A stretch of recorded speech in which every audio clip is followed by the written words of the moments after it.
kami di DPRD merasa disakiti dengan pernyataan sikap Pak Wakil Bupati yang seperti itu.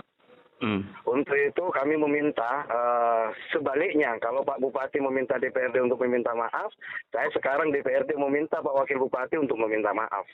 Karena jelas regulasi peraturan perundang-undangan tentang pengelolaan keuangan daerah PP 12 tahun 2019 pasal 90 bahwa KUA PPAS itu diserahkan ke DPRD paling lambat bulan Juli, minggu kedua bulan Juli gitu kan. Penetapan pembahasan itu bulan Agustus. Hanya pemerintah daerah menyerahkan KUA PPAS ke DPRD itu pada tanggal 20 November 2020. Pertama harus disampaikan bahwa pemerintah daerah sudah terlambat menyerahkan dokumen keuangan kepada DPRD itu. Sehingga seyogyanya Pak Wakil Bupati meminta maaf kepada rakyat bahwa mereka lalai melaksanakan PP 12 sehingga terlambat menyampaikan kepada DPRD. Saya menilai hari ini kalau terjadi kekosongan hukum terhadap pengelolaan keuangan daerah, pertama jelas semua aparatur sipil negara kita, ASN kita itu tidak akan bisa menerima gaji. Jadi seperti itu ya Pak ya? Ya, yang kedua belanja rutin baik itu listrik dan lain sebagainya itu juga tidak bisa dikeluarkan. Yang jelas ini akan mengganggu stabilitas perekonomian masyarakat dan pelayanan publik gitu kan. Khususnya Kabupaten Situbondo ya? Iya, kebetulan. Waalaikumsalam. Terkait yang pengesahan gimana Pak Adi? Pertama saya menanggapi statementnya Pak Wakil Bupati di beberapa media detik-detik terakhir ini yang meminta DPRD untuk meminta maaf atas keterlambatan pembahasan KUA PPAS.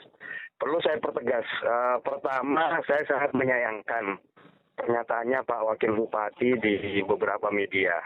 Seharusnya hal itu tidak akan terjadi ketika Pak Wakil Bupati bisa melakukan proses pembahasan bersama dengan DPRD. Untuk itu kami di DPRD merasa disakiti dengan pernyataan sikap Pak Wakil Bupati yang seperti itu. Untuk itu kami meminta sebaliknya, kalau Pak Bupati meminta DPRD untuk meminta maaf, saya sekarang DPRD meminta Pak Wakil Bupati untuk meminta maaf.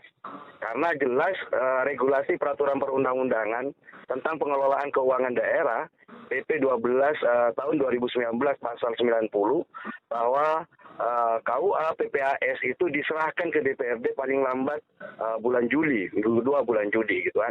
Penetapan pembahasan itu bulan Agustus. Hanya pemerintah daerah menyerahkan KUA PPAS ke DPRD itu pada tanggal 20 November 2020. Pertama harus disampaikan bahwa pemerintah daerah sudah terlambat menyerahkan dokumen keuangan kepada DPRD itu. Sehingga seyogyanya Pak Wakil Bupati meminta maaf kepada rakyat bahwa mereka lalai melaksanakan PP 12 sehingga terlambat menyampaikan kepada DPRD. Itu yang pertama. Yang kedua, terhadap proses pembahasan. Bahwa pembahasan KUA PPAS itu sudah diparipurnakan pengantar nota keuangan pada tanggal 26 November. Artinya 1 minggu setelah diserahkan itu langsung diparipurnakan. Dari proses paripurna kita masuk kepada pilkada dan baru setelah pilkada dilakukan proses pembahasan. Pembahasan antara Badan Anggaran dan Tim Anggaran itu sudah dilakukan. Namun saat ini untuk masuk kepada dan dijadwal dalam paripurna KUA PPAS, persetujuan bersama, ternyata Pak Wakil Bupati tidak berkenan untuk menandatangani dokumen KUA PPAS. Ini lagi yang menjadi persoalan. Bagaimana DPRD akan melakukan proses pembahasan kalau dokumen KUA PPAS saja hasil pembahasan tidak tersampaikan ke DPRD. Untuk itu, seyogyanya pemerintah daerah meminta maaf kepada rakyat atas keterlambatan pembahasan ini. Gitu. Ini dampak yang sangat dampak yang sangat merugikan kepada masyarakat. Ini pandangan Pak Adi gimana Pak?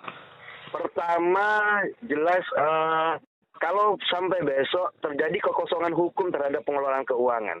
Pengelolaan keuangan daerah itu hanya ada 2 hukum yang bisa dijalankan, yaitu peraturan daerah dan peraturan daerah, Perda tentang APBD dan Perbuk tentang penjabaran APBD gitu kan.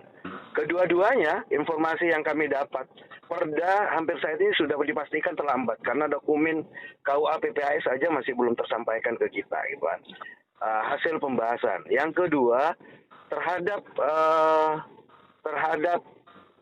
KUA PPAS, terhadap peraturan bupati, yang misalnya Pak Wakil Bupati mau membentuk peraturan bupati, informasi dari BPKAD dengan sistem SIPD, pengelolaan keuangan daerah yang terpusat di Kementerian Dalam Negeri, itu menu untuk perbubnya masih belum tersedia gitu kan.